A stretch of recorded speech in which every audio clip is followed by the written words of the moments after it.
Seja muito bem-vindos ao Mesa de Debates. Aqui quem está falando é o Guilherme, né? E vamos estar continuidade aqui ao nosso ciclo, né, do fim de ano, trazendo aqui professores, né, e também militantes aqui de partidos de esquerda para poder refletir, né, algo que eu acho de extrema importância para o próximo período, que é a reorganização da esquerda e os desafios aí para 2023, né? E hoje o convidado, né, meu vai ser o professor Alessandro Moura, né? O Raul Pintecourt da Unidade Popular, o Gabriel da Revolução Solidária e o Wagner Silva do PCdoB. Né? Lembrando que, infelizmente, a Bárbara Cinedindo, né, não pôde, né, estar aqui presente hoje no nosso debate, né? Ela que estaria aqui representando a CST, né? E vamos tentar fazer o máximo de trazer a CST para o debate de amanhã, né? Para ser o máximo democrático aí possível. Então, né? Seguindo aqui a ordem estabelecida aqui com os participantes, primeiro vai ser o Raul, depois, né, o Wagner, terceiro o Gabriel e por último o Alessandro. Então, cada um terá 15 minutos para se apresentar e fazer sua exposição. Então, começando aqui com o Raul, né, da Unidade Popular. Então, pode falar aí, Raul. Muito boa tarde a todas e todos. Meu nome é Raul Bittencourt, eu sou militante da Unidade Popular, estou atualmente no Diretório Estadual, sou da coordenação estadual também do Movimento Luta de Classe, uma corrente sindical classista que atua em vários sindicatos. Dentro dessa situação, eu sou um trabalhador do Serviço Público Federal. Então, no meu dia a dia de trabalho, eu convivo com gestores bolsonaristas, com trabalhadores desiludidos e com trabalhadores que acreditam que o voto, de fato, derrota o fascismo. Estou atuando hoje, mais especificamente, na Secretaria-Geral do SINDICEP-RJ, que é o Sindicato Intermunicipal dos Servidores e Servidoras, Trabalhadoras e Trabalhadores do Serviço Público Federal no Rio de Janeiro. A gente tem tentado, nesse último período, construir greves, mobilizações, mas, infelizmente, o movimento geral da classe trabalhadora tem apostado na saída eleitoral para superar as dificuldades que o povo está vivendo, né? Dentro dessa perspectiva, a gente acredita que é necessário, nós da Unidade Popular acreditamos que é necessário resgatar o sindicalismo vermelho, né? O sindicalismo com um corte claro de classe e que desnuda as contradições entre capital e trabalho, entre exploradores e explorados, entre nós que somos da classe trabalhadora, nós que somos do proletariado e os interesses dos nossos inimigos de classe, que são a grande burguesia e, na prática, aqueles setores que se colocam como uma aristocracia operária e que servem como correia de transmissão dos interesses dessa burguesia. Em alguns momentos eu vou ficar distraído, porque minha esposa está numa confraternização de final de ano do trabalho dela e eu estou com a nossa bebê aqui. Tá ok? Então, se eu me mostrar dispersa, é porque eu estou vendo o que ela está aprontando, né? Mas, voltando, a gente ficou muito feliz dessa oportunidade de estar debatendo com os companheiros de outras vertentes, de outras concepções partidárias, mas nas quais a gente tem um entendimento comum, que é a necessidade de derrotar o fascismo. Evidentemente, apesar de partirmos desse ponto de vista comum, a partir daí os desdobramentos são variados. Alguns setores da esquerda brasileira apontavam que seria suficiente a derrota eleitoral para o bolo do fascismo brasileiro, né, para aquela massa se esvair e deixar de representar uma ameaça para a classe trabalhadora. O que se provou na prática, até o presente momento, é o contrário. Os fascistas seguem organizados, seguem se radicalizando e seguem, através de seus acampamentos, fazendo um reforço ideológico, né? Alguns partidos de esquerda trabalham, por exemplo, com encontros nos quais os seus militantes vão estar debatendo política de forma mais focada. Na prática, esses acampamentos fascistas eles servem para a mesma coisa. Servem para reforçar o discurso, servem para mostrar uma combatividade, servem para ocupar as ruas. Ruas essas que deveriam estar sendo ocupadas por movimentos da classe trabalhadora. Onde eu trabalho, no NPI, a gente conseguiu, com muito esforço, elevar o nível de consciência dos trabalhadores ao ponto suficiente para a gente estar mantendo uma operação padrão desde abril. Operação que denuncia a política interna no órgão e o seu reflexo na sociedade. Não sei se alguns companheiros e companheiras já ouviram falar no sistema de patentes, que concede monopólios privados para grupos empresariais. Eu trabalho nesse órgão, examino marcas, outros colegas examinam patentes. O governo Bolsonaro optou por esvaziar os procedimentos de exame, facilitando a concessão desses monopólios. Isso significa, na prática, que o remédio vai ficar mais caro, que o nosso país vai se tornar mais dependente tecnologicamente, e até dentro da lógica do capitalismo, é incoerente. Só é coerente se você pensa no Brasil apenas como uma colônia de exportação de produtos primários. Através do debate, da conscientização dos trabalhadores enquanto classe, fomos capazes de estar construindo uma operação padrão que foi iniciada em abril e que permanece até hoje, impactando no funcionamento do órgão e, em especial, dos seus clientes, das multinacionais. Evidentemente, a gente teve dificuldade de organizar um movimento paradista mais radicalizado, né? Muito por conta da conjuntura eleitoral, que as pessoas achavam que a derrota do Bolsonaro seria o suficiente para fazer com que tudo que mudasse num passo de mágica, mas infelizmente está bem claro que isso não ocorreu. Agora, nós, enquanto unidade popular, temos trabalhado para quê? Para acender e fortalecer-se com essa consciência de classe em todos os espaços. Hoje, por exemplo, os companheiros da unidade popular estão atuando em conjunto com os trabalhadores terceirizados das universidades federais, em especial da FRJ. Por quê? Porque eles estão sem receber salário. Por quê? Porque a lógica da terceirização não garante a dignidade do trabalhador. Então, ajudamos esses trabalhadores a viabilizarem greves. Porque nós acreditamos que a política ela deve ser feita através da prática. E a prática tem sempre que apontar pelo quê? Pelo aquilo que for mais avançado para a classe trabalhadora. No momento que a gente mobiliza esses trabalhadores, debate política com eles e explica qual é o problema central da lógica da exploração do trabalho que afeta a vida cotidiana deles, nós estamos fazendo um trabalho revolucionário, um trabalho socialista, um trabalho de elevação de consciência da classe trabalhadora que visa a superação do capitalismo. Evidentemente, são pequenos passos, mas que são necessários que sejam dados. Seria importante que todas as organizações do campo da esquerda socialista, em especial da esquerda radical, estivessem trabalhando no sentido,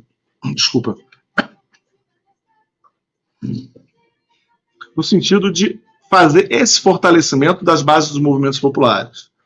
Mas, dentro da minha atuação no movimento do Serviço Público Federal, o que se percebe? Percebe-se uma concepção que aponta para um esvaziamento constante da luta, um esvaziamento da mobilização dos trabalhadores e que o submete à seguinte lógica. Por exemplo, devemos evitar fazer protestos de rua ou tensionamentos, seja no final do ano ou no início do ano que vem. Por quê? Para não jogar água no moinho da direita. Essa ladainha já está sendo falada agora. Desde o final do segundo turno, isso se torna mais presente.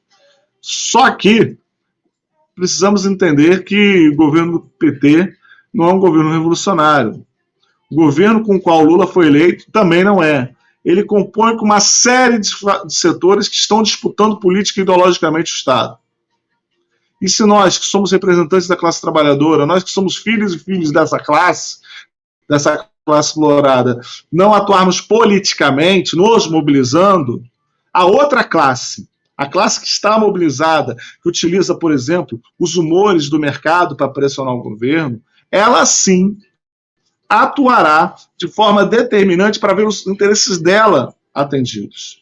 Haddad já se colocou bem claramente como liberal. Evidentemente, ele não é da mesma matriz ideológica, por exemplo, do Paulo Guedes, mas ele não representa ideais socialistas, por exemplo. Quiçá de uma social-democracia de esquerda mais avançada. Ele também não se identifica com isso, ao menos pelo discurso que ele tem feito de modernização da economia. O Estado vai ser disputado pela Câmara dos Deputados. Arthur Lira já sinaliza que quer o Ministério, da Saúde para ele. Para quê? Para poder dilapidar os cofres públicos. Alguns setores do Congresso sinalizam a necessidade de uma reforma administrativa para enxugar o Estado. Mentira! O objetivo deles da reforma administrativa é criar cabides de emprego para facilitar a nomeação de amigos. E qual vai ser a síntese disso tudo? É que se nós não estivermos nas ruas nos organizando, mobilizando, discutindo com a classe trabalhadora, quem será vencedor desse processo de disputa ideológica será, sim, a direita liberal. Serão os Arthur Liras, a Simone Tebet e todos esses setores que estão participando de uma forma ou de outra das negociações do novo governo. Quem ali reivindica, por exemplo, a bandeira do socialismo? Ah, sim, os companheiros do PCdoB. Mas mesmo eles têm uma pouca capacidade de impactar dentro dessa disputa da máquina pública.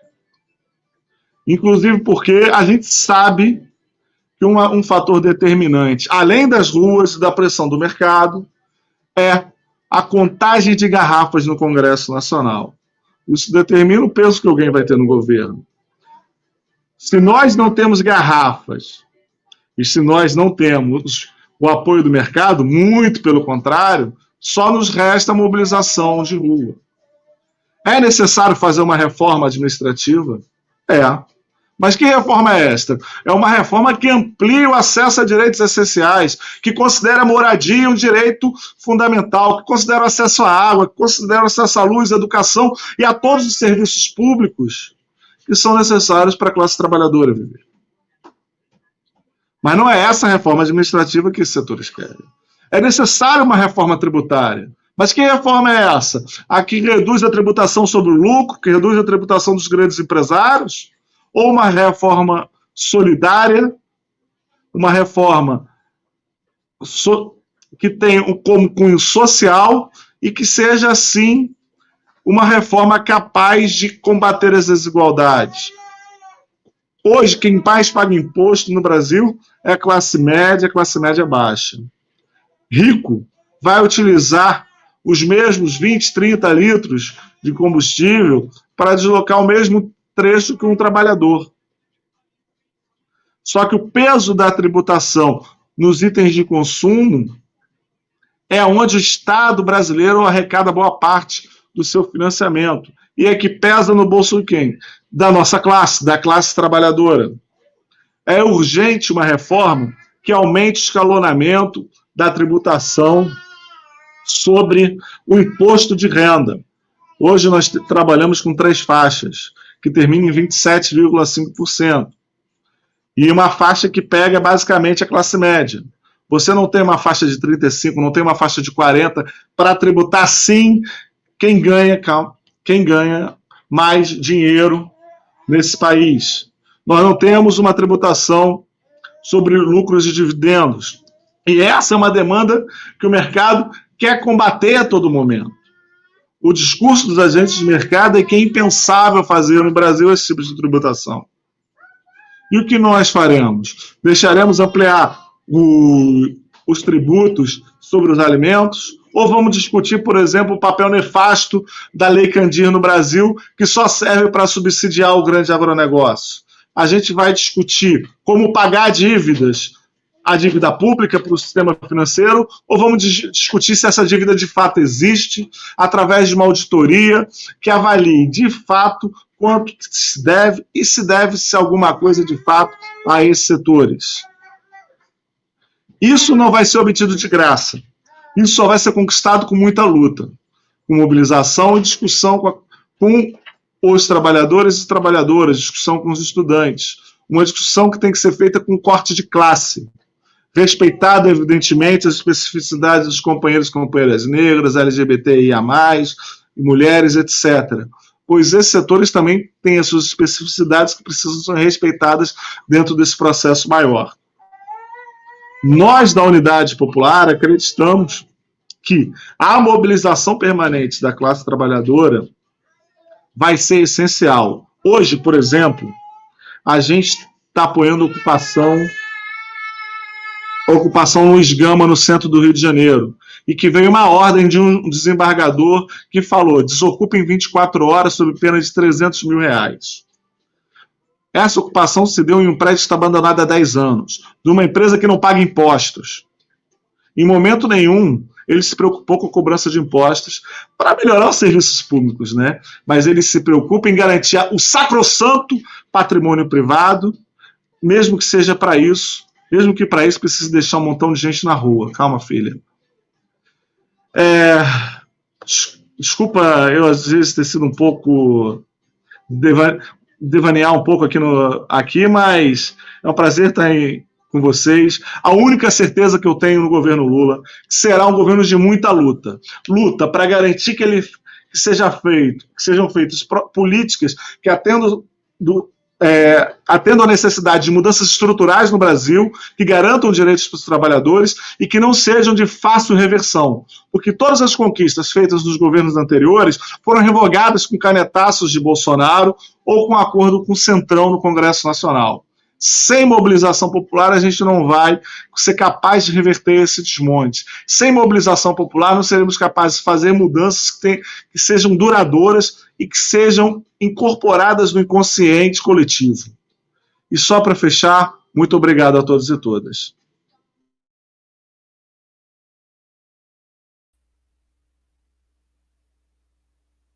Opa, maravilha então, né? Muito obrigado aí ao Raul da Unidade Popular. Agora, né, faz o uso aí da sua fala, 15 minutos para se apresentar e fazer a sua intervenção. O Wagner, né, Silva, do PCdoB. Então, Wagner, pode fazer uso aí da sua fala.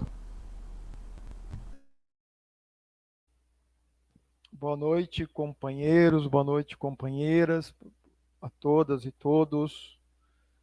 Que esse debate ele seja o mais profícuo possível.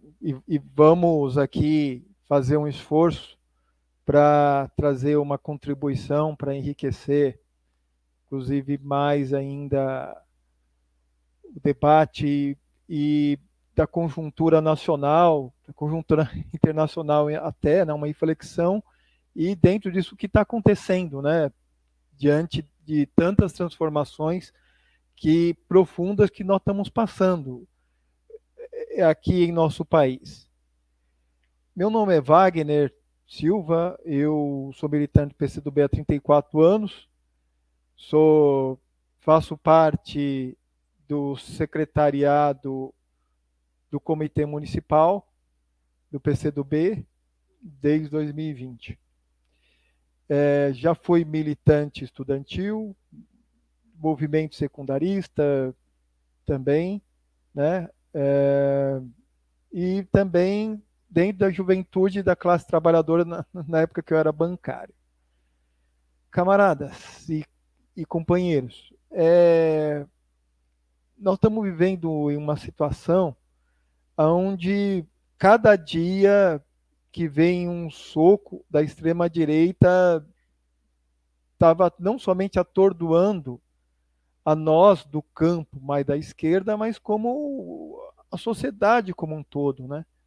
E o Brasil, como não é uma ilha, é um país que ele reflete todos os acontecimentos que permeiam o cenário internacional, as mudanças internacionais, né? E 2018, particularmente, nós temos um marco que se deu a maior crise econômica desde 1929, que foi a primeira crise econômica internacional. o nosso país ele não sentiu tanto, porque ele estava com colchão, ele estava preparado, ele estava se industrializando, ele estava com muitas ações de, de construir uma nação. Mas 2018 foi o ano da bolha imobiliária e que abalou a Europa, abalou grande parte assim, América, da África, principalmente a Europa, né? E principalmente também os Estados Unidos, que é todo o cerne e todo o modelo do capitalismo internacional. Essa crise, ela teve os seus ecos, ela teve as suas replicações, e que com o advento da pandemia, todo o modelo de produção ele estava passando também por uma transformação e as contradições entre o capital internacional e também o domínio dos Estados Unidos, ela não suportou. Então, o mundo está chegando a uma nova ordem, quer dizer, a forma dos Estados Unidos de permanecer e manter a ordem internacional foi justamente para suportar esse sistema que são de tantas contradições e que ele há tempos estava em crise, né? E essa crise foi fatal e o sistema ele não consegue simplesmente suportar um mecanismo de grande acumulação do capital. Travou ou vocês estão me ouvindo? Estou ouvindo, companheiro. Eu estou escutando. Ah, tá. Eu estou escutando. É só a minha imagem travou, então. Então, o grande centro do poder internacional, ele não admite mais que se tenha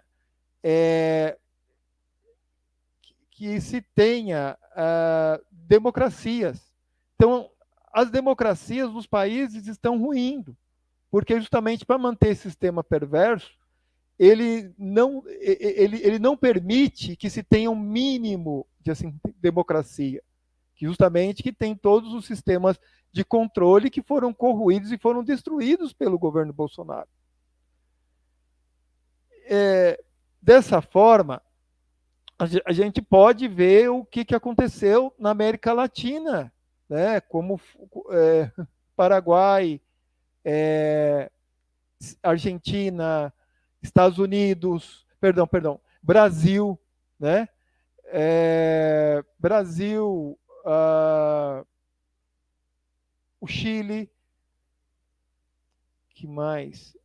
Entre outros países que eu não me lembro aqui, e que foram vítimas de golpe de Estado e também de um movimento muito forte do capital para contrariar justamente as reformas necessárias e as mudanças desse curso, né? E que não permite com que tenha organização dos trabalhadores, direitos, né? Dentro disso os direitos são atacados, né? E dentro de cada lugar uma narrativa. E a grande narrativa de toda a América Latina é a questão da corrupção, e que caiu como uma luva aqui em nosso país, né? E pela segunda vez fomos ludibriados pelos Estados Unidos em 64, em 2016, mais ainda pela classe dominante, e depois uma presidenta eleita legitimamente, com 56 milhões de votos, se não me engano, na época, foi a Dilma Rousseff. E isso foi um ato violento, foi uma revogação da soberania popular. Então, lá, o marco 2016 iniciou com o processo das transformações que nos levaram até aqui, né? Em seguida, vários os movimentos suaves, que iniciou que não é pelos 20 centavos, depois criticando a Copa, é padrão FIFA, até o ponto deles serem assimilados, né? E a extrema-direita assumindo. Literalmente, a extrema-direita assumiu esse movimento de massas que foi um movimento que teve muito investimento, teve muito planejamento e que conseguiu levar 1.800.000, 1 milhão de pessoas na Paulista, né? Ocupando 3, 4, 5 quarteirões. Então, o nosso país ele foi abalado e ele foi sequestrado por uma pauta falsa e totalmente hipócrita, que foi justamente o combate à corrupção. Então, dentro disso, um dos maiores líderes do planeta, foi levado a um tribunal de exceção, foi preso, né? Foi preso justamente para afastá-lo das eleições e apareceu uma pessoa que todo mundo achou, e quer dizer que muitas pessoas acharam, né? E que sentiam e que suavam como ele, né? Dentro da moral, dentro do patriotismo e tal, e surgiu o Bolsonaro. Só que o Bolsonaro ele não foi construído do nada, né? O Bolsonaro é um projeto. Então, é um projeto que foi escolhido pelas classes dominantes, foi alimentado e, e, e, e foi um projeto que destruiu o nosso país. Destruiu os direitos trabalhistas, destruiu os direitos previdenciários, destruíram os direitos humanos.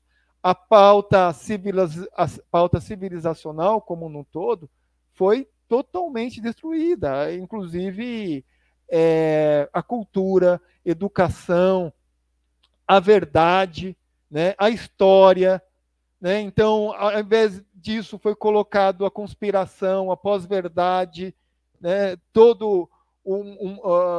uma pauta negacionista contra a ciência, contra a vacina, né?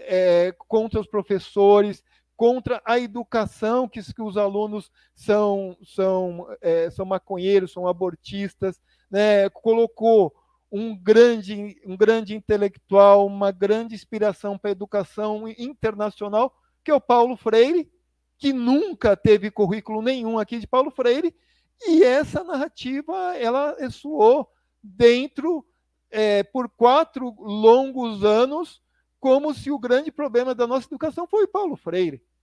Então, o governo Bolsonaro ele foi tão destruidor, tão destruidor, que a equipe econômica, a equipe de transição, não tem nem o dado por onde começar, não tem um apagão, não sabe o que foi feito. Muitas questões foram, que está lá na pauta, não sabe por onde começar, né? A equipe de transição. Então, dessa forma, nós não chegaríamos nesse nível sem a construção de uma grande frente ampla. Né? Esse é o primeiro passo. O primeiro passo é você derrotar o Bolsonaro. Agora tem o passo que fazer. Então, como somos do movimento social, somos de partidos políticos, cada organização aqui tem que ter presente uma questão. A frente ampla, ela não foi construída somente para eleger Bolsonaro, mas a frente ampla é uma frente que deve se manter firme, deve se manter ativa, justamente para ganhar terreno e inspirar e conduzir os movimentos populares, os partidos políticos de esquerda, justamente o governo Lula, para que os rumos eles sejam mais voltados para a classe trabalhadora, para quem precisa, os mais pobres, assim, inclusive. Né? Então, a nossa tarefa aqui antes nós tínhamos o luxo de falar, não, mas nós só temos planos institucionais, só pensamos nas eleições e nas vagas legislativas. O resultado, a composição do Congresso Nacional, a presença é mínima da esquerda. Né? Nós não éramos suficientes para ganhar as eleições. Tivemos que fazer aliança com o centro, com centro-esquerda, com centro-direita, com a direita, justamente para retomar um mínimo de civilidade para haver um ambiente de negociação, um ambiente de diálogo.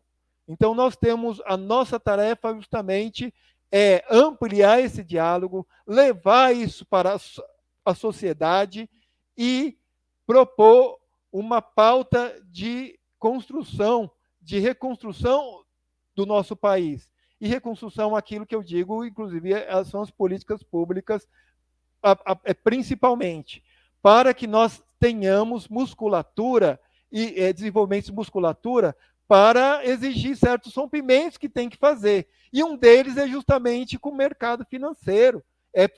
Para fazer justamente só para concluir agora, Guilherme, para nós reconstruirmos a pauta de desenvolvimento nacional e iniciar um projeto de assim, nação com as feições puramente brasileiras. Obrigado, desculpa por exceder um pouquinho. Maravilha, Wagner, né? Agora a bola da vez é o do Gabriel, da Revolução Solidária Corrente Interna aí do PSOL. Pode fazer o uso da palavra, Gabriel.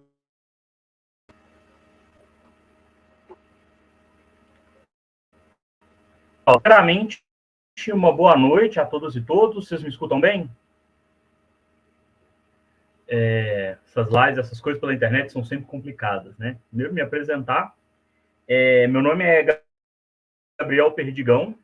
Eu sou professor também, né? Tenho alguns colegas de profissão aqui hoje.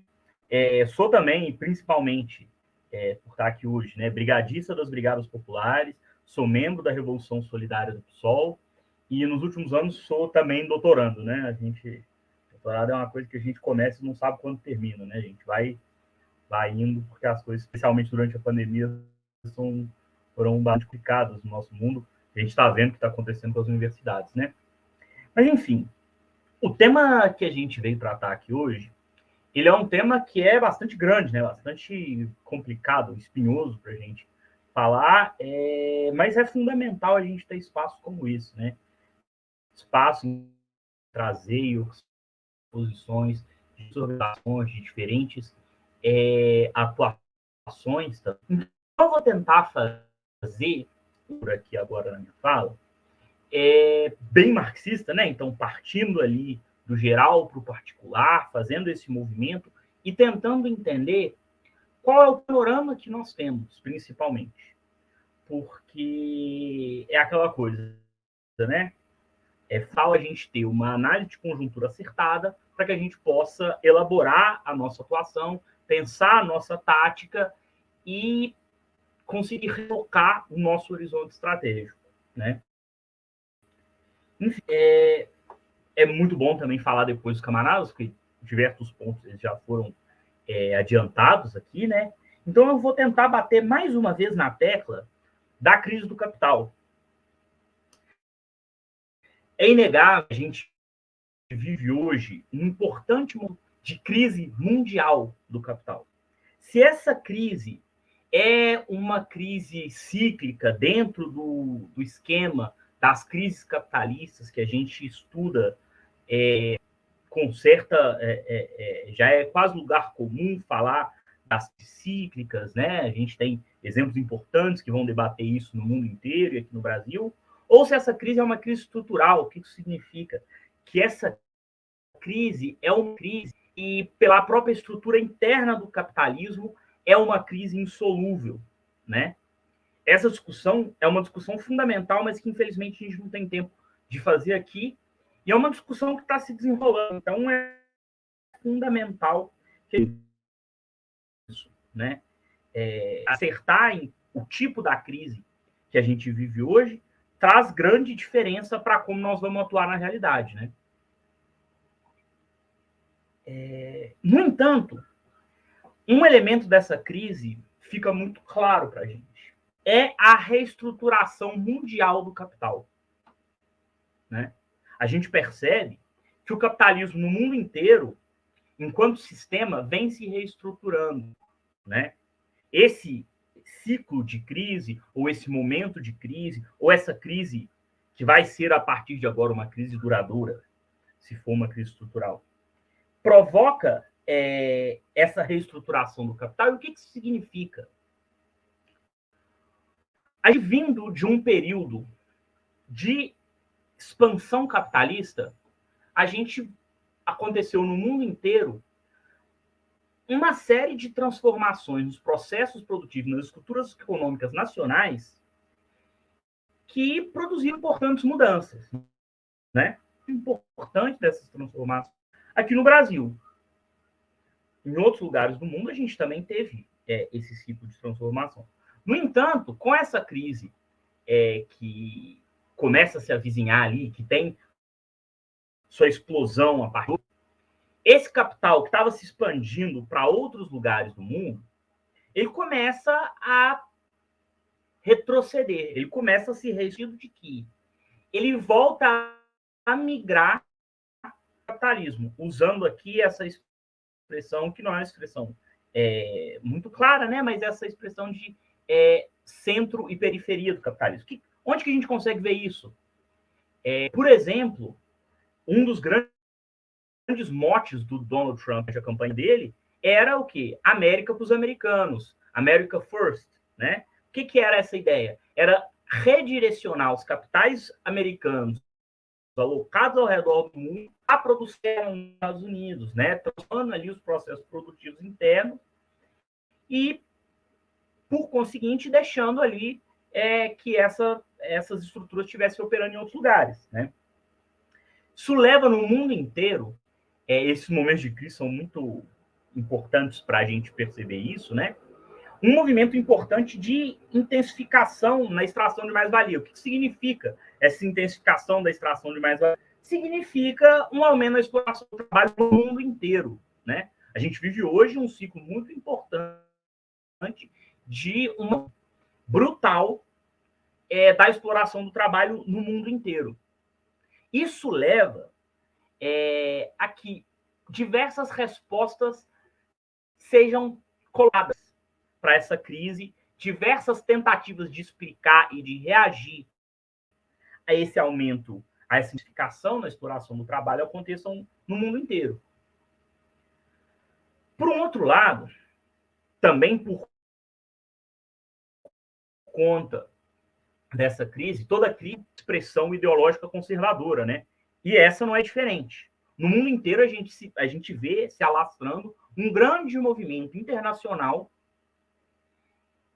de extrema-direita que vão tentar, de forma bastante parecida, mas com muita capacidade de pensar elementos das realidades locais para dar a elas uma aparência de naturais, entre aspas, né? Um termo que a gente vai ver que é um movimento espontâneo, eu vim porque eu quis, dá a esses movimentos uma aparência de espontânea. Perceber que, dentro desse cenário, não nos parece que esses movimentos sejam de fato instantâneos, espontâneos, e não sejam movimentos que não são orquestrados por si, né? Dado esse contexto geral, aí a gente cai, né, no Brasil. E são dados, né, o camarada Wagner trouxe aqui agora, e eu acho fundamental a questão, né, o que fazer, né, evocando O que fazer do Lenin lá, 1901, 1902, é fundamental. E o que? O fazer é quais são as questões candentes, né? Quais são os desafios da esquerda nacional dentro desse cenário internacional. Porque esse cenário reflete de forma muito clara aqui no Brasil, né? Tem manifestações aqui no Brasil. Porque é uma coisa dizer que a gente tem uma crise brasileira. Outra coisa é dizer que existem manifestações de uma crise global no modo de produção capitalista que esse segundo ponto eu acredito que seja o caso, tá? Eu acredito que na realidade nós tenhamos manifestações dessa crise aqui no Brasil. Para tentar solucionar e para tentar dar uma resposta desse o que fazer no solo brasileiro, diversas vezes a esquerda no Brasil ela se propôs debates e produziu programas. Os mais importantes, os mais relevantes dos últimos anos da esquerda brasileira vão ser, obviamente, o Programa Democrático Nacional, né, que tem o seu fim forçado ali a partir de 64, né? O Programa Democrático Nacional, que tem como grande porta-voz ali o PCB e os diversos elementos que estão colocados nesse debate pré-64. E durante o processo de redemocratização, dentro dessa reestruturação da esquerda, nasce o projeto Democrático Popular, né? Que vai ter aí praticamente todas as forças que estão colocadas aqui estiveram nesse processo da redemocratização, de uma forma ou de outra. É claro, o PSOL não existia ainda, mas os elementos que estão colocados ali nessa disputa, que depois vão ser os elementos que vão fundar o PSOL, vão estar aqui, os elementos, a UP também não existia, mas as disputas no campo político prático, o pessoal que vai estruturar o UP já está lá, o PCdoB é o partido mais antigo do Brasil, o PCdoB está lá, junto com o PCB, né? Enfim, todas essas forças vão estar ali nessa disputa por o que vai ser o novo projeto da esquerda brasileira. Qual vai ser a nova direção? Quais são as respostas para essa o que fazer da esquerda? Fundamental levantar o ponto que esse debate, ele é um debate que ele é produzido nessa disputa e nessa troca política dentro da esquerda, né? Esses programas, eles não são ideias brilhantes de mentes dentro de um gabinete que são colocadas na realidade. Não, são frutos dessas disputas absolutamente aquecidas. Vamos lembrar, né? Quais que eram os terrenos no pré-64 e qual que era o terreno a partir do final da década de 70, ali 78, 70, que vão ser os terrenos que vão dar origem a esses projetos. O que nos traz para um debate que é muito fundamental, que é qual que é o terreno que nós temos hoje? Temos, olha, me parece que, bom, o Democrático Nacional foi interrompido por um golpe militar.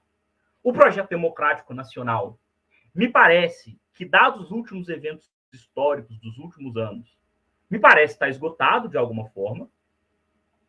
Mas qual que é o ambiente que nós temos para disputar este próximo projeto? Eu acho que essa é a grande questão, né? A esquerda tem que ter a conformação desse espaço de disputa de um novo projeto para a esquerda nacional, né? Atento a esses elementos que a gente está falando, atento às manifestações da crise global do capitalismo no Brasil, ao terreno que está sendo historicamente legado a nós nesse momento, né? A gente fala na disputa ali no Brasil, né? Essas tarefas atrasadas geralmente são ligadas à burguesia nacional, mas me parece que nós, enquanto esquerda, temos algumas tarefas atrasadas, né? Mas tendo em vista o caminho que nós temos, o que parece que é luminoso é que nós temos no Brasil hoje movimentos populares, né? E aí eu falo aqui, claro, do meu ponto, da minha organização, movimentos populares que voltam a efervescer e movimentos populares que crescem e têm um ganho qualitativo muito importante nesse ciclo, né? A Revolução Solidária é formada por dois desses movimentos populares, as Brigadas Populares e o MTST, né? O que aqui nós temos outras organizações e outros movimentos populares que têm expressões importantes. Caminhando já para o fim, o que fica de todos esses pontos que eu tentei elencar aqui, por conta do tempo é de fato muito difícil a gente entrar de forma um pouco mais detalhada em cada uma dessas questões, e eu espero que esse momento aqui, esse momento, na realidade, da gente iniciar esse debate, né? Fica para mim, e aqui me parece que é um ponto comum, que esse próximo ciclo é um ciclo de intensa disputa. É um momento muito importante para que a gente tente conformar essa nova esquerda, para que a gente possa discutir qual é o programa dessa nova esquerda brasileira e quais são os instrumentos a levar esse programa a cabo, né? Me parece que essa disputa essencialmente passa por esses novos instrumentos, esses movimentos populares que se organizam, que se articulam pelo Brasil inteiro para tentar tirar esse nó em que nós estamos. O caminho vai ser difícil. No entanto, nós temos os camaradas, né? O que me deixa muito satisfeito. Enfim, eu acho que a gente vai conseguir ter outras questões que vão surgir do debate aqui e a gente fica depois para trocar mais ideia. Enquanto é isso. Obrigado, viu, gente?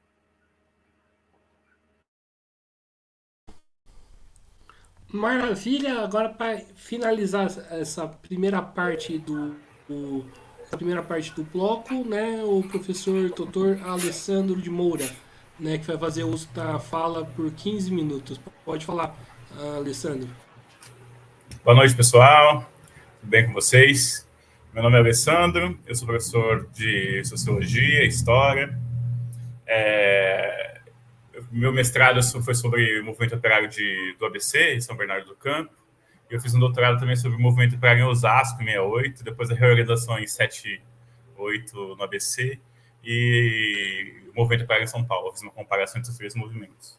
Então, eu sou dessa área do movimento operário, dos estudos do movimento operário, né? E das correntes partidárias também, faz parte desse objeto de estudo.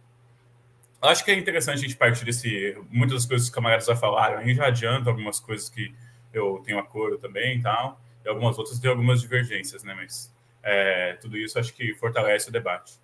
Acho que primeiro esse quadro geral, para pensar que momento a gente vive hoje, que é uma questão mais importante, a gente tem parte de uma análise de conjuntura, né? Qual é a conjuntura que a gente tem hoje? Então, a conjuntura que a gente tem é a volta do PT e a derrota do governo Bolsonaro. Algumas precisões podem ser feitas aí, né? Primeiro, que o PT também é um governo dos patrões, né? Que não pode esquecer isso. O governo vai ser feito com numa base de apoio do empresariado, né? Ainda que você tenha disputas das correntes patronais que ora apoiam uma corrente, apoiam outra. Por exemplo, parece que o setor expressivo do agronegócio estava mais focado no apoio do Bolsonaro, né? Parece que o setor do capitalismo financeiro também estava mais focado no Bolsonaro. Mas, no entanto, a gente sabe também que tem frações do capital financeiro, do capital fictício, do capital especulativo, que também estão com o governo do PT, que também estão com o Lula, que é a tradição do PT é governar com os patrões. A gente sabe disso. Eu acho que isso é importante, porque senão vira uma ideia meio de fla-flu, que a gente derrotou a direita, agora a esquerda está no poder e está tudo bem. E, na verdade, aqui são 1000 tons de governo patronal. Tanto o PT, quanto o PSDB, tanto o PL, que o Bolsonaro, inclusive, podia quicar para qualquer um desses milhares de partidos. Milhares não. é demais, né? As dezenas de partidos que a gente tem, 30 e poucos partidos, não sei quantas siglas a gente tem, e o Bolsonaro poderia clicar para qualquer um desses partidos aí. E também, muitos desses poderiam estar no PT, como a gente sabe. Tanto que aceitaram o Alckmin, né? Essa do Alckmin é importante, porque é um debate sobre a questão da caracterização do que é fascismo. Esse é um debate muito importante. O Trotsky desenvolveu essa discussão muito bem, o Trotsky e o Mandel, né? O Trotsky em 2 livros, né? Um que é muito importante, que é a Revolução contra a Revolução na Alemanha, que é muito importante sobre a questão do fascismo, e um que é mais importante ainda, que é Aonde Vai a França. Também é o programa de transição, tá? Uma série de elementos para analisar o fascismo como um elemento específico, né? Daquele momento, tal, do capital, uma resposta do capital internacional em países de grande desenvolvimento, né, econômico, político também. Isso é importante, porque a gente, se tivesse como acho que o do Mandel chama Sobre o Fascismo. Tem na internet, tem no marxist.org e tal. Isso é muito interessante, porque quando começou a surgir esse debate do fascismo, eu fiquei marcando ponta nisso aí e tal. Porque, olha que interessante o negócio da caracterização do fascismo. Porque se o fascismo é o que todo mundo diz que é fascismo, dizia-se que o Alckmin era fascista em 2008, 2009, 2010, em 2011, que ele era um fascista. Agora, o PT se fundiu com o Alckmin. Quer dizer, então, que o PT se fundiu com o fascismo.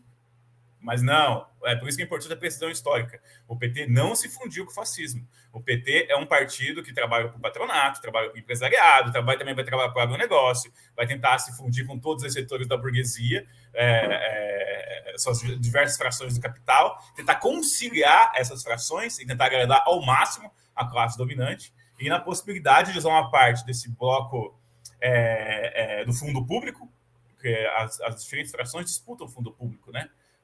A burguesia industrial, a burguesia agrária, a burguesia financista, tem uma disputa entre os capitais, as frações do capital. Parece-me que o golpe contra a Dilma, que foi um golpe mesmo, né?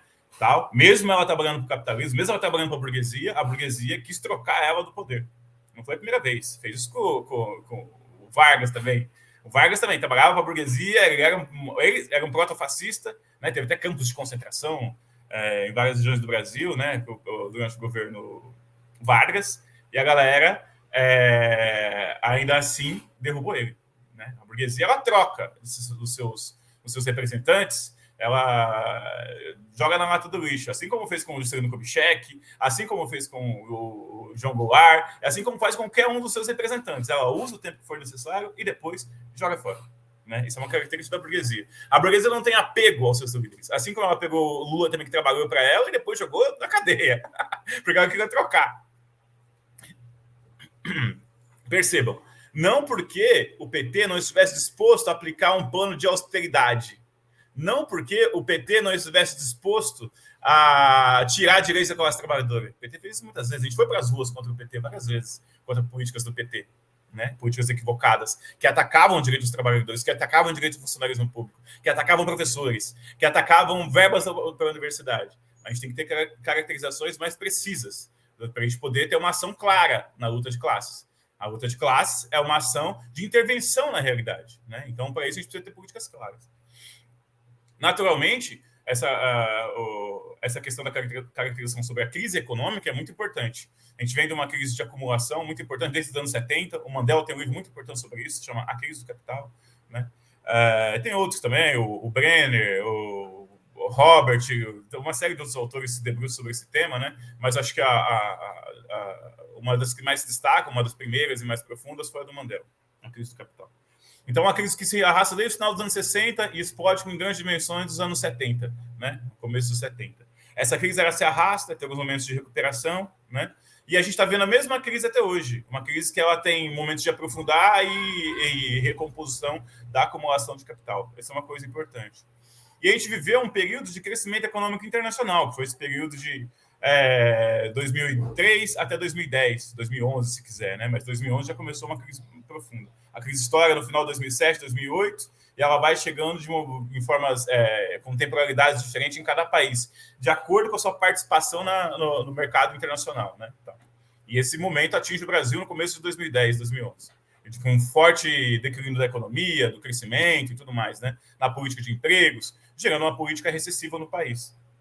A Dilma que vai ter que se enfrentar com esse processo, né? E ela vai adotar políticas mais neoliberais, ela vai colocar o Levi no ministério, né? Vai tentar agradar o mercado e tudo mais. E nesse momento vai se juntar, então, vai se formar um bloco da burguesia, né? Querendo mudanças mais rápidas, porque a crise estava diminuindo a sua margem de lucros, a sua lucratividade. E para a burguesia, para os grandes empresários, para as diversas frações, eles podem ter disputas entre si, mas uma coisa que eles não querem perder é tempo, porque tempo é dinheiro. Cada minuto, cada dia, cada ano conta muito para a burguesia. Conta muito para o capital agrícola, para a burguesia agrícola, conta muito para o capital bancário, conta muito para todos esses setores, né? Tal. E aí, então, isso somou com outra coisa. O PT, ele foi o governo da burguesia, como eu disse, mas usou parte do fundo público para investimentos em políticas sociais, mas, que foi bom, no entanto, tirou, sei lá, 30 milhões de pessoas da linha da pobreza, importantíssimo, a gente não quer que as pessoas fiquem na linha da pobreza, né? A gente defende uma política revolucionária, mas uma política revolucionária que concilie também as políticas necessárias para atingir as pessoas mais necessitadas. É isso que a gente quer. Né? Enquanto a gente não consegue coletivizar as terras, coletivizar todos os meios de produção, a gente precisa ter, todo o programa de esquerda tem que ter uma política que ampare os mais pobres. No entanto, essa política que foi aplicada não foi suficiente para resolver as principais contradições e as principais demandas sociais históricas da classe trabalhadora. Né? As escolas públicas continuaram sucateadas. O SUS continuou sucateado. O PT não conseguiu reverter isso, nem se colocou a tarefa de reverter esses processos. Né? As universidades públicas continuaram com problemas de verba, com problemas de contratação, falta de professores, de quadro de funcionários. A estrutura do Estado, do funcionalismo público, continuou precária. O PT não tentou reverter isso, entende? Porque era um governo de coalizão. Esse é um dos elementos do governo de coalizão. Ele tenta agradar a burguesia grega e a burguesia troiana, e colocar tudo num balaio só e tentar fazer todo mundo ganhar, né? E esse processo se confluiu com outro, que todas as centrais sindicais fazendo parte desse pacto social, né? De reformismo e de gradualismo. E parecia que esse gradualismo, que o crescimento econômico do Brasil poderia ser infinito. A gente poderia ir crescendo para o alto e avante e continuar crescendo infinitamente. No entanto, a gente esbarrou no processo de crescimento. Tanto o ganho salarial, tanto quanto a distribuição interna de renda, né? E isso começou a ter cortes desses programas, certo? E diminuição dos gastos públicos. Tentar arrochar esses gastos públicos. E nisso tem o movimento 2013. O movimento 2013 não é um movimento reacionário, não é um movimento da CIA, não é um movimento dos Estados Unidos. O movimento 2013, imagina se eles conseguissem fazer isso toda hora que eles quisessem no nosso país ou em qualquer outro país. As coisas não funcionam assim, tem uma correlação da luta de classes. E a classe trabalhadora estava descontente com o PT, certo? E isso abriu margem para um amplo movimento de confuso, policlassista, que depois, no final de 2013, acabou quem conseguiu capitalizar esse movimento foi a direita. E a direita só capitalizou esse movimento porque o PT agiu mal quando eclodiram as demandas. Não conseguiu se fundir com a massa, não conseguiu atender as demandas, não conseguiu externalizar uma política que atendesse aquelas demandas, porque ela estava com a sua diretiva presa aos grandes bancos, aos grandes latifundiários, ao agronegócio, aos industriais, a Fiesp, a Firjan e uma série de outras federações da indústria do país, certo? Então, isso acabou dificultando as coisas. E isso foi se crescendo, esse movimento. E isso se somou com um cenário internacional de crise também, que a crise começou em 2008, mas continuou, e continua até agora, né? E isso deu margem para crescer uma ala direita no país. Quando a esquerda não age, a direita cresce. E a direita cresceu e levou a o AS e tudo mais, a uma nova composição da direita, e surgiu esse revista, que foi o Bolsonaro. Que, querendo ou não, o Bolsonaro conseguiu agregar em torno de si esse movimento disperso dos descontentes. Classe média alta, mas não só classe média alta. E também é uma coisa importante, classe média é classe trabalhadora. Classe média é um setor da classe trabalhadora que vive com renda acima da média nacional. Um professor universitário, ele é da classe trabalhadora. Um professor da rede pública básica também é parte da classe trabalhadora. Um engenheiro da Volkswagen pode ganhar 10 mil, 15 mil, não sabe sei lá quanto pode ganhar um engenheiro da Volkswagen, ele continua sendo parte da classe trabalhadora. Então, a classe média, que é também classe trabalhadora, se dividiu. Uma parte foi com a direita. Também descontente com uma série de coisas. E isso deu margem para esse governo do Bolsonaro, certo? E o governo do Bolsonaro por mais que ele tenha entrado com uma pauta de direita, ele é de direita, o Bolsonaro é de direita, ele é proto-fascista, tem vídeo dele na internet que ele se orgulha que o avô dele serviu a Hitler, né? Então ele tem essa formação fascista. Mas isso não quer dizer que o governo Bolsonaro foi um governo fascista. O governo Bolsonaro é formado por uma coalizão de vários interesses. Mesmo ele sendo um cara proto-fascista, ele não conseguiu imprimir esse ritmo, essa ideologia, para todas as organizações do Estado. Essa é uma coisa muito importante, né? E mais, no processo da pandemia, o próprio projeto neoliberal que ele tinha sofreu abalos. A Câmara, o Senado, não impediram ele de aplicar um governo neoliberal profundo. Né? Veja-se o auxílio emergencial, veja-se uma série de outras políticas de intervenção na economia, auxílio para os banqueiros, era quase um trilhão de reais para salvar os banqueiros, os grandes comerciantes, uma série de coisas ele foi despejando, e também o gasto social. E, inclusive, isso gerou um problema. Nas eleições, ele estava falando que ele concedeu mais títulos de terra do que o governo Lula. E é verdade. Mas isso porque ele se preocupou com o MST? Não, ele só usou esse elemento para tentar confundir o eleitorado. Então, quando chegou no momento da disputa eleitoral, o Bolsonaro ele tinha vários elementos que confundiam o eleitorado. Várias políticas que ele aplicou eram semelhantes à política do PT. Não porque era parte da política dele como formação ou como ideologia, mas sim porque a própria pandemia obrigou ele a aplicar essas políticas. Aí ele tentou colher esse saldo, né? O governo Bolsonaro ele perdeu totalmente a sua diretiva, porque ele tem que fazer uma série de concessões para sustentar no poder, né? Para o Arthur Lira, para o Pacheco, orçamento secreto, uma série de políticas que ele foi colocando para conseguir se manter no poder. E para se manter no poder, ele mesmo perdeu sua capacidade de governabilidade, né? A gente fala que, inclusive, em certo momento, parece que o Bolsonaro é tipo uma marionete, ele é uma figura pública, mais para selar a cara do governo do que realmente governar, impor mesmo políticas, né? Mas a derrota do Bolsonaro é positiva, porque embora o público, o eleitorado todo que votou nele, 50 milhões de pessoas, não fossem fascistas, uma parte realmente estava ali, dos fascistas, direitistas, extremistas. Uma parte das pessoas está acampada nesses lugares pedindo golpe até agora, pedindo intervenção militar. Golpe esse que a própria burguesia já não quer mais, que eu nem quis, né, na verdade, porque o ano passado, no 7 de setembro, você deve lembrar, o Bolsonaro fazia um chamado direto para um golpe, né? Mas ele sofreu reprimenda de diversos setores, né? E acabou tendo que fazer uma série de outras concessões. Eu acho que é isso, eu encerro aqui, aí o resto a gente vai falando no debate. Valeu. Maravilha, né? Foi encerrada aqui a primeira rodada, né, de debates, né? Agora vamos aí para as considerações finais, 10 minutos aí para cada um, para poder fazer suas considerações finais e dialogar também com a fala de outros participantes aqui da nossa live. Então, vamos repetir a mesma sequência que fizemos aqui, né? Primeiro o Raul, depois o Wagner, depois o Glauber o Glauber não, o Gabriel e depois o Alessandro. Então, Raul, pode fazer uso aí da sua fala. Então, companheiros, companheiras, a gente tem um grande desafio para os próximos anos, né? Organizar a esquerda, debater o socialismo sem medo com a população, apresentar isso como uma alternativa à atual situação de coisas e mostrar que, por exemplo, que o discurso fascista, que muitas vezes é atrativo por tentar se colocar contra o sistema, nada mais é do que a reafirmação do sistema capitalista e de toda a lógica da exploração que incomoda as pessoas. Eu fiz um exercício muito difícil. Conversei com alguns bolsonaristas. E eles reclamam dos bancos. Eles reclamam que os salários são ruins.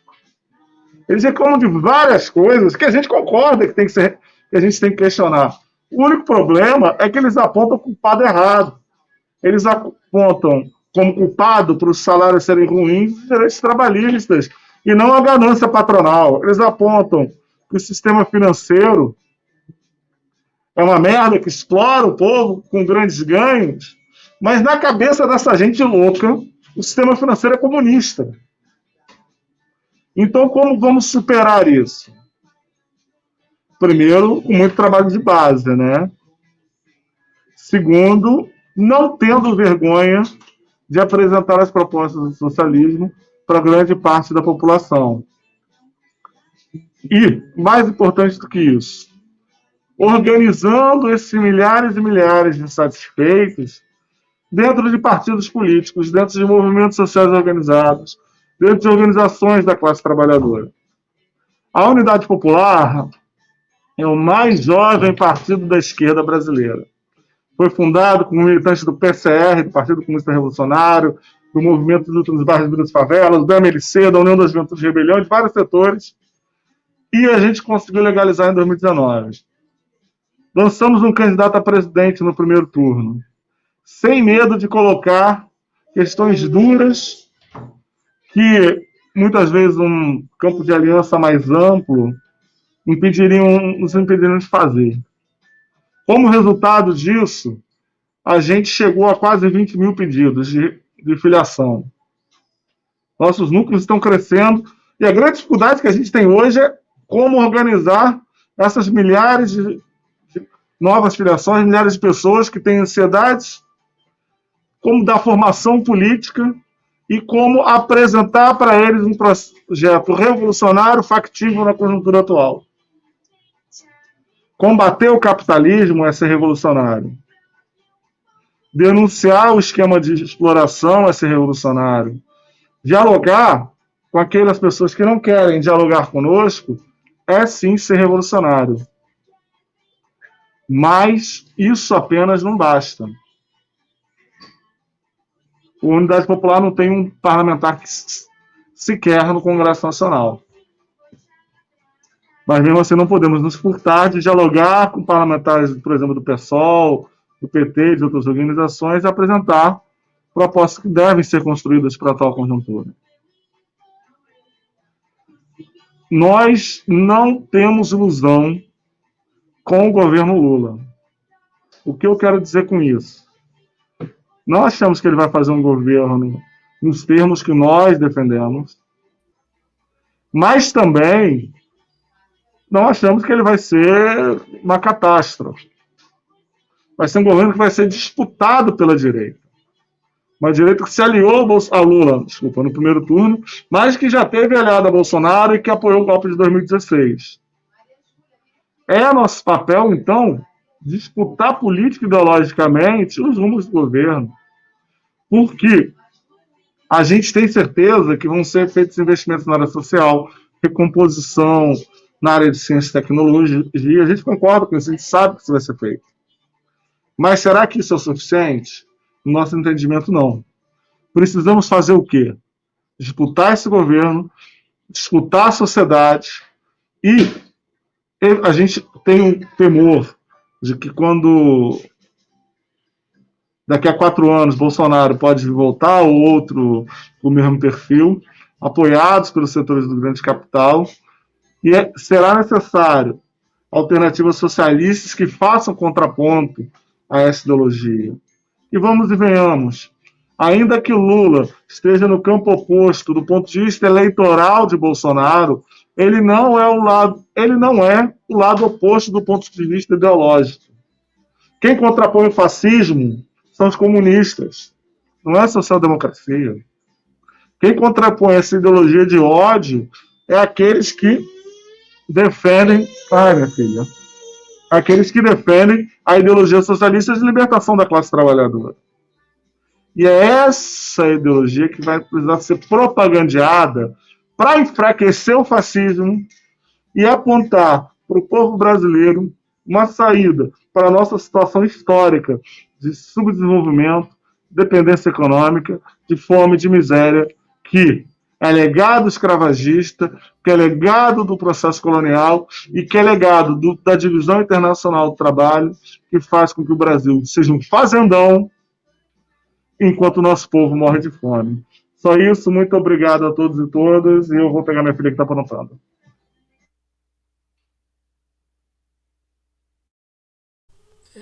Maravilha, Raul. É bonitinha, inclusive, sua filha.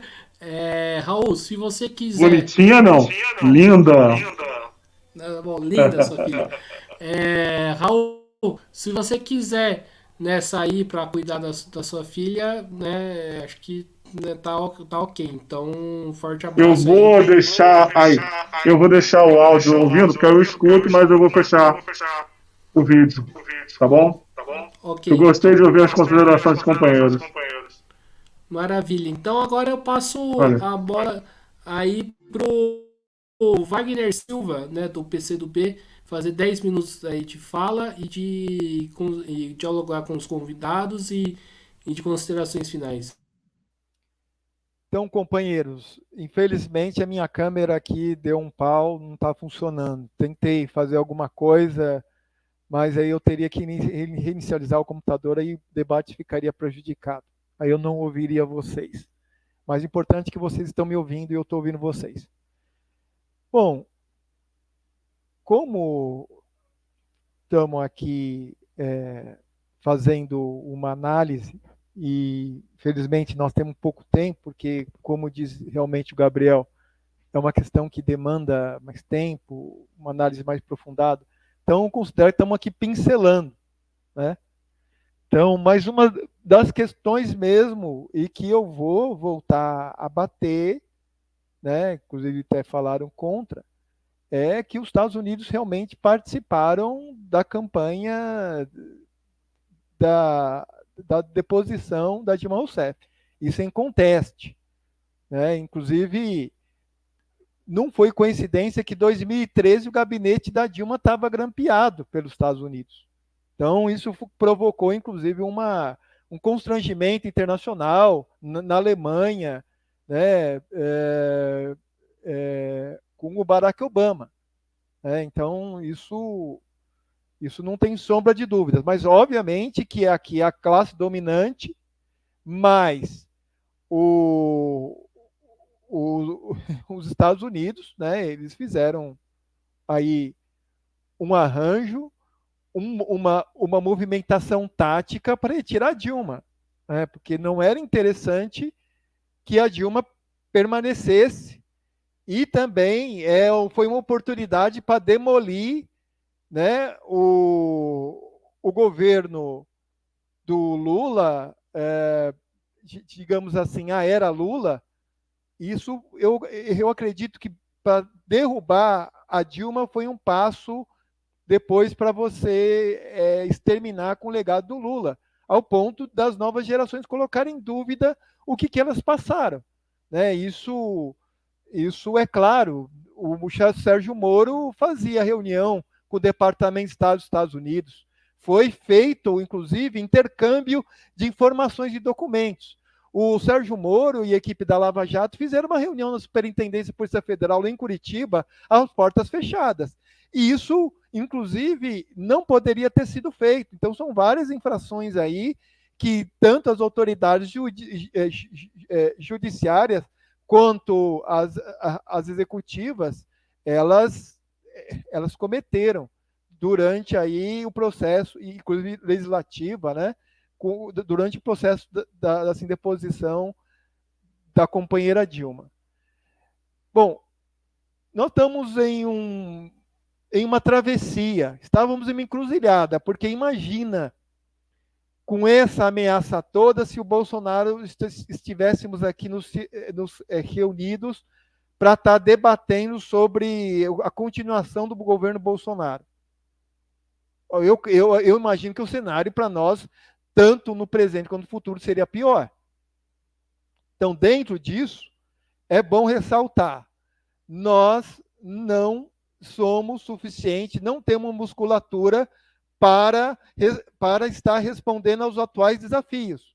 Mas nós estamos agora com as condições de retomar o debate sem medo, com orgulho das nossas ideologias, das nossas ideias socialistas com a sociedade. E retomar isso, né?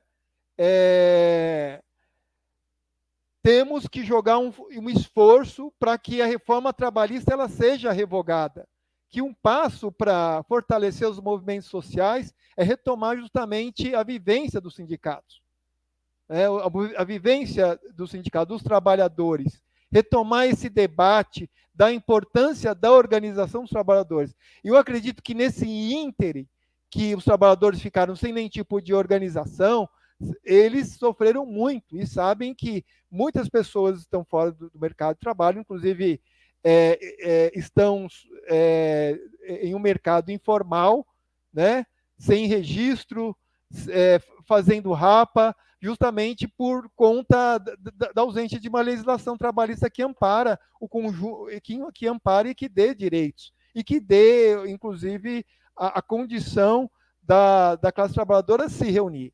Né? Porque se a FEBRABAN, se o movimento patronal tem sindicato, porque os trabalhadores não têm que ter.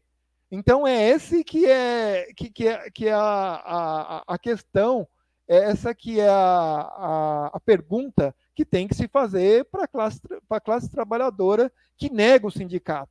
Não vai ser fácil, vai ter que ser um trabalho de aproximação para restabelecer novamente a confiança. Não é? Então, nós estamos em um momento que, justamente, eu volto a falar que é importante mantermos ativa a frente ampla, é importante mantermos o diálogo com os partidos da esquerda, com o partido do centro, com o partido do centro, principalmente, né? Por quê? Para tratar saber identificar, tratar pautas civilizatórias ou então algumas outras questões que dá para avançar mais, que é com a questão de políticas públicas, né, que precisa novamente serem resgatadas. Aqui, se você for ver o secretariado do Tarcísio, está uma coisa que é escrabosa. Então, é um misto de derrotados do governo do Paraná, né? São pessoas que são do Paraná, que estão aqui, são pessoas que são de outros estados que estão aqui também. O Tarcísio é o próprio deles, né? Muitas quadros do Paulo Guedes, um quadro lá da educação que é escabroso, que é o presidente da Multilaser, né? Então, vamos ter um trabalho e um desafio muito grande para estar reorganizando, reaglutinando, adquirindo novamente força, musculatura e estar novamente colocando as pautas da rua. Né? Então, eu considero que o Lula nem vai ser um governo de transição, é um governo de disputa. E eu considero que dentro dessa disputa, a esquerda está muito atrás para isso. Porque justamente a composição que o governo Lula ele tem é de acordo não com nossos desejos, não com as nossas vontades, mas de acordo com a correlação de forças. Como eu disse, nós antigamente tínhamos o privilégio de dizer, não, mas nós só estamos institucionalizando. Não, nós devemos agora institucionalizar, né? Colocar pessoas, né, que são representantes da classe trabalhadora, de mulheres, negros, LGBTs, mas aí eu concordo totalmente com o companheiro Alessandro Moura. Dentro das suas desigualdades, né, tanto sociais, mas o que impera, na verdade, é a questão da identidade de classes, da classe em si, né? E não somente para si. Né? Então por isso que falam que o movimento ele é identitário, porque ele é sectarizado. Né? Então, a gente tem que também saber como vamos articular com isso, que tanto um gay, quanto um negro, quanto da juventude, quanto um metalúrgico, é classe trabalhadora. Então, antes dele ter uma característica, ele é da classe trabalhadora, é pobre e é excluído. Muitas vezes também pela sua questão étnica, pela sua questão também de gênero, mas, acima de tudo, pela sua questão da sua classe social. Então, é um desafio, é para todos nós. Eu quero agradecer aqui o espaço que o Guilherme ele dispôs, agradecer aqui o Gabriel, o Raul, o professor Alessandro também, por estar participando aí dessa noite de debate. Obrigado.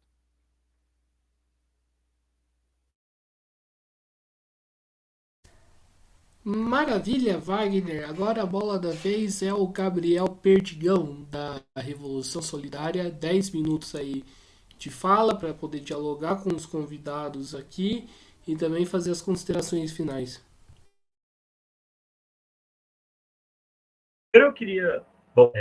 Primeiro eu queria agradecer o convite, né, o espaço aqui, o Guilherme, agradecer os camaradas à disposição aí da gente estar uma noite de quinta-feira de fim de ano discutindo essas coisas que são tão importantes para a gente, mas são calos nossos também, né? Primeiro eu vou começar citando uma fala de uma pessoa com quem eu não concordo em diversos pontos. Eu acho que exprimiu muito bem uma necessidade fundamental desse momento. Esse pessoal é o professor Michel Louvi.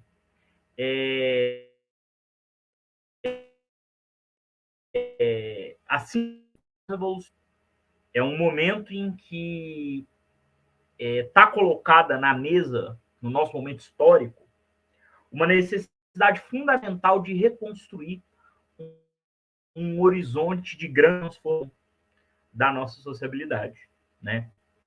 E o que me parece que vai ser o ponto comum entre todos nós é a necessidade dessa transformação, né?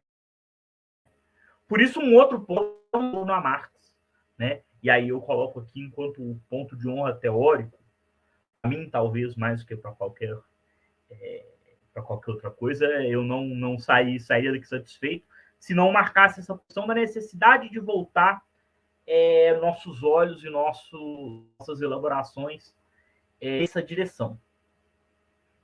Tentando fazer uma síntese do que passou pela minha cabeça durante o nosso debate, a correlação de forças, a correlação de forças nesse momento da luta de classe, tanto no mundo, mas especificamente no Brasil, um governo do PT, a mim parece que era o mais longe que a gente, enquanto esquerda, poderia ir. E aqui não colocando o governo do PT enquanto governo de esquerda, tá?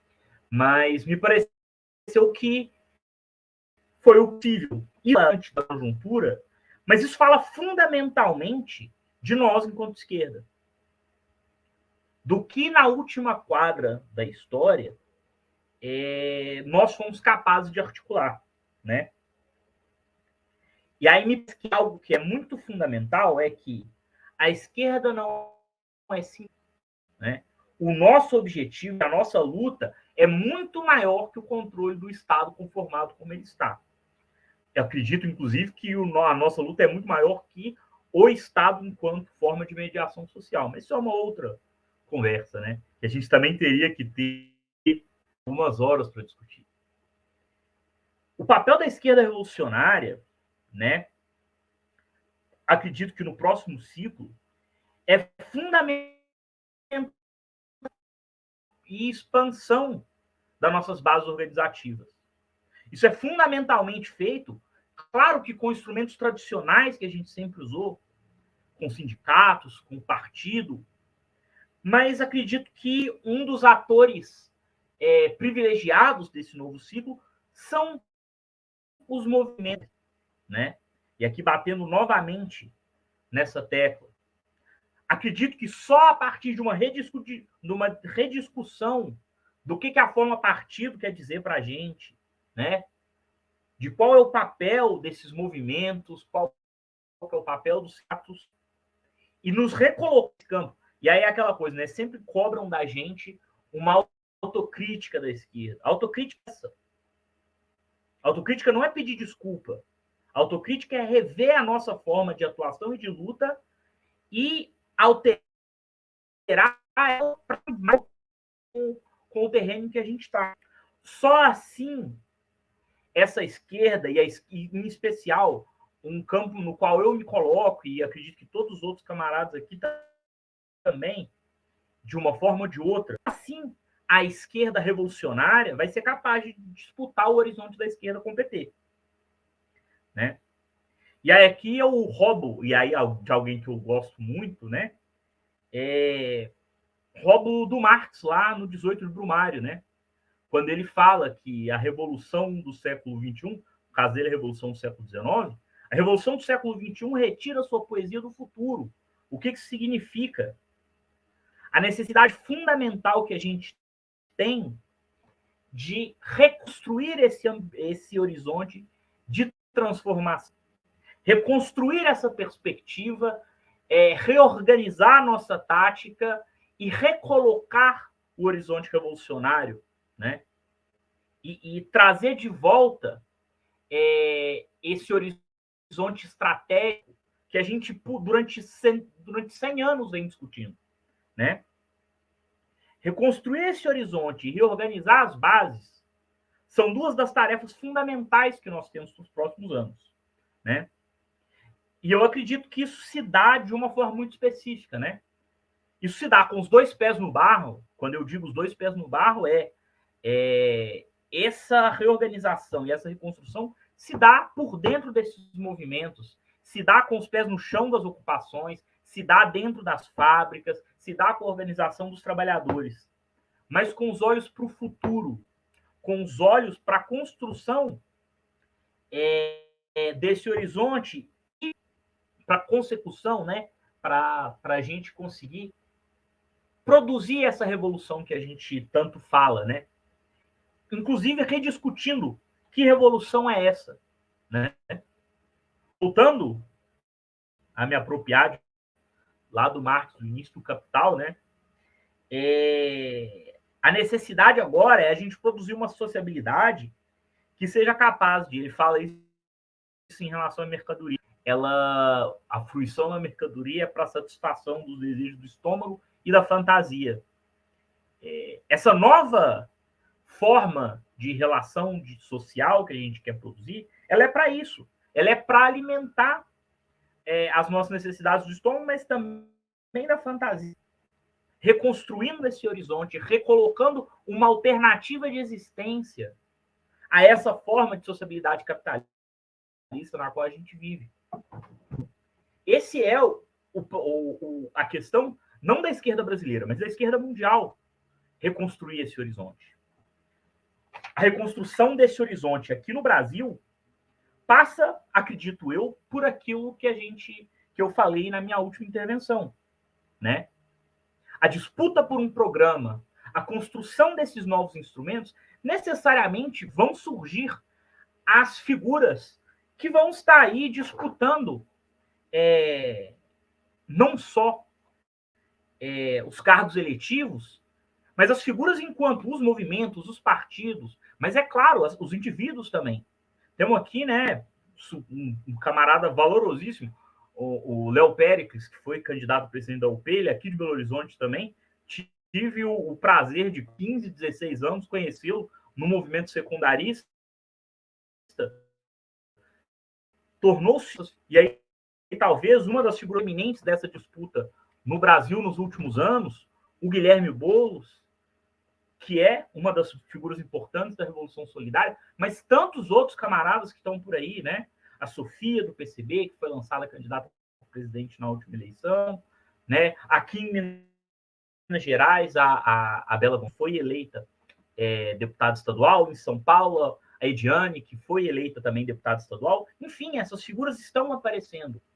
A questão é que o nosso próximo ciclo não é um ciclo dessas figuras. Essas figuras são, claro, importantes na disputa dos espaços, na articulação das bases, mas o próximo ciclo é um ciclo dessa reorganização e desse novo projeto, da formação desses instrumentos e da recolocação desse horizonte para a gente. É uma tarefa enorme, mas eu não queria ter nenhuma outra tarefa na história e eu não queria estar do lado de outras pessoas que não as que estão conosco já. Claro, nossa busca é por trazer cada vez mais pessoas e cada vez alargar esses instrumentos, mas eu acredito que nós estamos no caminho certo, né? Enfim, é isso. Muito obrigado de novo. É um prazer estar aqui dividindo essa noite com vocês.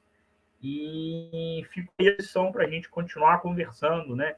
Tem temas tão importantes, a questão do fascismo ou não no Brasil. Eu tenho, enquanto pesquisador, uma posição bastante assentada, acho que não tem, enfim, mas isso é uma outra discussão. A discussão sobre esse projeto, a discussão sobre esses novos instrumentos que estão surgindo aí, fico à disposição.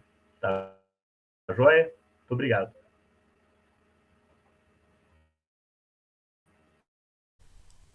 Por fim, né, estamos chegando aqui no final, agora só falta o Alessandro, né, o professor Alessandro aí de Moura, para poder, né, fazer sua fala aí 10 minutos, né, de considerações finais e dialogar aí com os outros convidados. Bom, obrigado. Eu acho que os camaradas tocaram em várias coisas importantes aí, e eu quero pegar algumas delas e acrescentar algumas outras, assim. Uma delas é a própria limitação que se coloca nesse governo de coalizão. Eu acho que a gente tem que pensar, assim, que a classe trabalhadora tem que se reorganizar, que a gente precisa de um processo de reorganização pela base e tudo mais, isso é muito importante. Mas uma coisa muito... também tão importante quanto, que a gente deve levar em consideração, é essa relação de ilusão com o petismo e com o modo petista de militar. É preciso ter claro que o PT é um governo dos patrões. A gente não pode ter esperança que desse governo saia alguma coisa para fortalecer a luta da classe trabalhadora.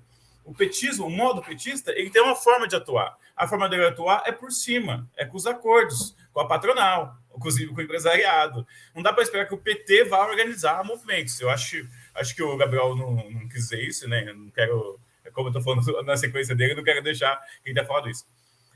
Mas a gente precisa que um movimento de movimentos sociais organizado para fora da gestão do governo, para fora da política do PT, por fora disso. Se a gente for esperar o PT organizar esse tipo de coisa, não vai acontecer.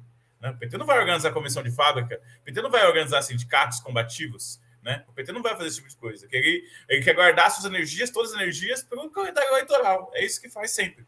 É o modo petista de militar. Naturalmente, também, esse governo de coalizão, qual é uma questão muito importante do governo de coalizão? É que é um bloco de várias frações da burguesia, vários representantes de várias burguesias, né?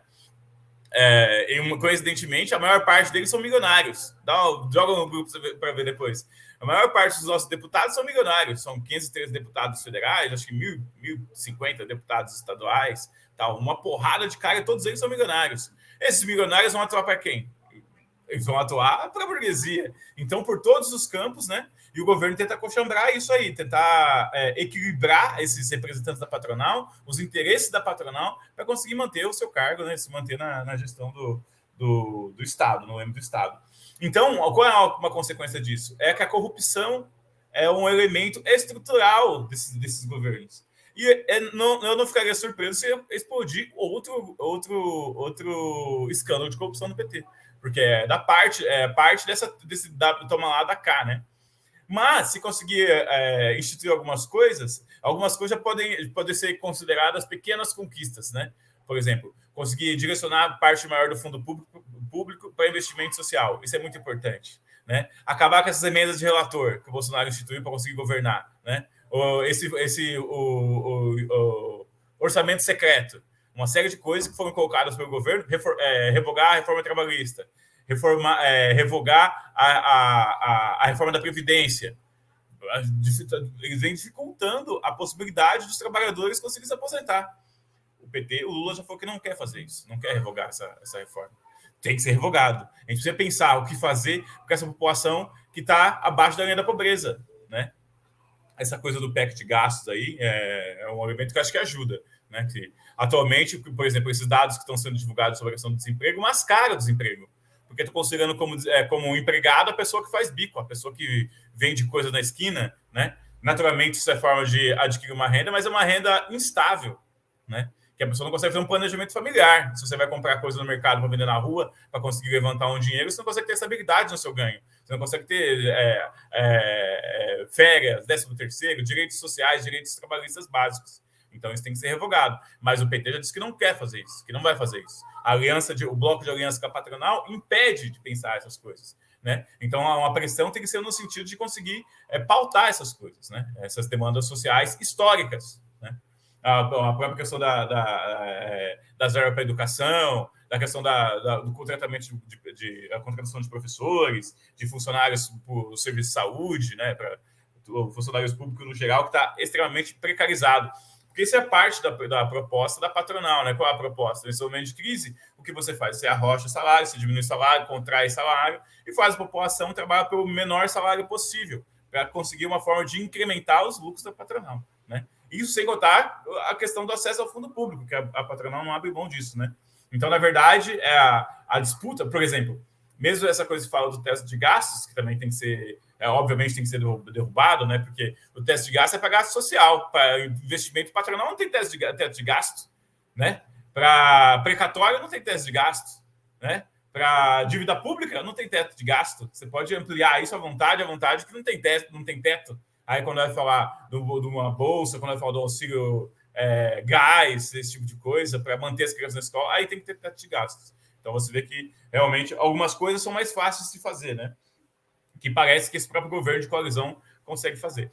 Por exemplo, eu estava vendo essa questão dessa PEC, era para ter passado hoje. Não passou, né? Ainda está rolando mais uma negociação, outros trâmites, porque a Câmara está querendo... A Câmara está querendo que se mantenha o orçamento secreto. Então, eles estão fazendo um jogo ali, ou deixa quieto a questão do orçamento secreto, ou a gente não deixa passar também aqueles recursos. Então, o governo vai ficando todo amarrado, né? Interessante, tem a votação agora, está rolando a votação no STF, e está 5-4. 4 ministros do STF acham que pode manter o orçamento secreto, que é uma forma de você dar poderes, né? Deixar um orçamento a mais, uma grana a mais para os caciques regionais. Isso é uma forma de corrupção. Você desvia completamente da questão de qualquer forma de controle de gasto público, né? Outros elementos também, fortalecer a agricultura familiar. A gente sabe que 70% da comida que chega na mesa da classe trabalhadora, do povo brasileiro, vem da agricultura familiar. É necessário fortalecer investimentos nesses setores, né? Um dos grandes debates que a gente tem hoje é enfrentar a fome, né? Que a população está comendo lixo, entende? E os dados, isso que eu estava falando também, os dados, saiu uma súmula do Diese essa semana sobre a questão do emprego e desemprego, né? E essa coisa de considerar os bicos como emprego fixo. E é por isso que baixou para 10% o desemprego. Mas a gente tem uma estimativa que a gente está com 60 milhões de pessoas abaixo da linha da pobreza. 60 milhões é 1/4 da população nacional. Entende? Então, esse tipo de coisa tem que ser enfrentada com um programa rigoroso, né? Amplo, firme, que consiga fazer isso. E a questão da geração de postos de trabalho. Não só a questão de conseguir investir o gasto social com programas de transferência de renda, né? Mas também de investimento na produção. É necessário ter um plano de desenvolvimento industrial, de investimento em parque produtivo. O que a gente está tendo, o Gabriel que estuda economia aí, que é muito importante esse elemento, ele chegou a tocar de forma colateral, é a questão do Marcos dividir a economia em 2 setores, né? O D1 como produção de máquinas, né? Do departamento de fabricação de máquinas, de tecnologia. Tem que se investir nesse setor, né? Para criar emprego, mas também para reverter essa tendência de investir apenas na reprimarização da economia. Então, outro desafio que está colocado aí. Tem que ter um plano amplo de industrialização para investir no departamento de produção de meios de produção, né? E não só ficar dependendo das flutuações do mercado. A retomada dos estoques de alimentos. Tinha a questão dos estoques, o governo Bolsonaro eliminou os estoques de alimentos, que era uma forma de controlar os preços, de controlar a inflação. Não só se estabelecer metas da inflação, mas se controlar a inflação fornecendo produtos mais baratos para a classe trabalhadora. O principal combate é para que a classe trabalhadora tenha condições dignas para se viver. Esse é o principal combate que tem que se pressionar esse governo, porque esse governo de coalizão é capaz de nem mesmo suas políticas básicas se passar. A outra são as centrais sindicais voltar a se pautar por um programa operário, combativo, né, para reorganizar a classe trabalhadora, agregar e incorporar setores precários que estão fora dos sindicatos, né? Os Ubers, por exemplo, o pessoal das entregas, né, dos aplicativos, agora tem aplicativo para tudo como forma de desviar a questão dos direitos dos trabalhadores. E a sociedade e a própria esquerda, a sociedade, mas que é até aceitável, dado a lavagem ideológica que a gente vê para tudo quanto é lado, né, pelos jornais, as revistas, nos sites, um setor da sociedade acaba acreditando nisso, né? Mas próprios setores da esquerda aceitando essas formas de trabalho precário, aceitando que a população vive em condições sub-humanas, entende? Então tem que ter um combate sério nisso, e não apenas se pensar no calendário eleitoral, né? Então as centrais sindicais, os sindicatos, têm que voltar a combater em favor da classe trabalhadora, porque onde estavam os sindicatos nesse período todo, durante o governo Bolsonaro? Por causa teve um importante refluxo da classe trabalhadora. Eu acho que 2013 foi uma pancada também nos setores da esquerda reformista, porque eles achavam que estava indo bem e, de repente, a própria massa da população se voltou contra isso, porque a massa estava descontente com a gestão desses setores reformistas. Então, 2013 foi também uma desaprovação à política que a esquerda reformista colocava no país, entende? Que não conseguia atender as demandas históricas da classe trabalhadora. Isso é muito, muito importante, né? Então, acho que de síntese fica isso. A classe trabalhadora, os sindicatos, os movimentos, o que eles precisam fazer é se organizar para além do PT, para além da esfera petista, para além do modo petista de governar, né? E agora talvez tenha passado esse trauma dessa ressaca que aconteceu aí no pós-2013 e agora no pós-governo Bolsonaro, talvez a partir disso consiga pensar essa reorganização, né? Mas não dá para ficar só na defesa do PT ou na defesa do governo Lula. A gente pode mais que isso. Eu quero agradecer, encerro por aqui, quero agradecer os companheiros do Mesa de Debate, especialmente o Guilherme, que me formalizou o convite, agradecer os camaradas que fizeram esse debate aqui, muito interessante, muito importante, a gente precisa desse tipo de debate, né, cada vez mais amplo, cada vez mais organizado, tal. Agradecer os camaradas, agradecer o canal, e muito obrigado, e estamos aí.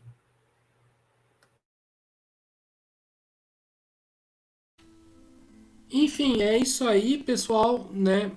Estamos encerrando aqui a quinta parte, né, do ciclo de debates, né?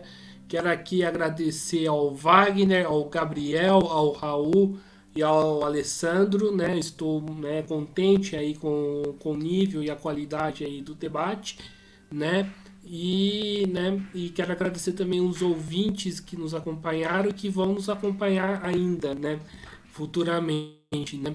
E lembrando sempre de se inscrever, né, no canal Podcast Mesa de Debates de Tudo Um Pouco, curta, compartilhe, comente esta e outras lives, vídeos, matérias que o canal está produziu e que vai produzir ainda.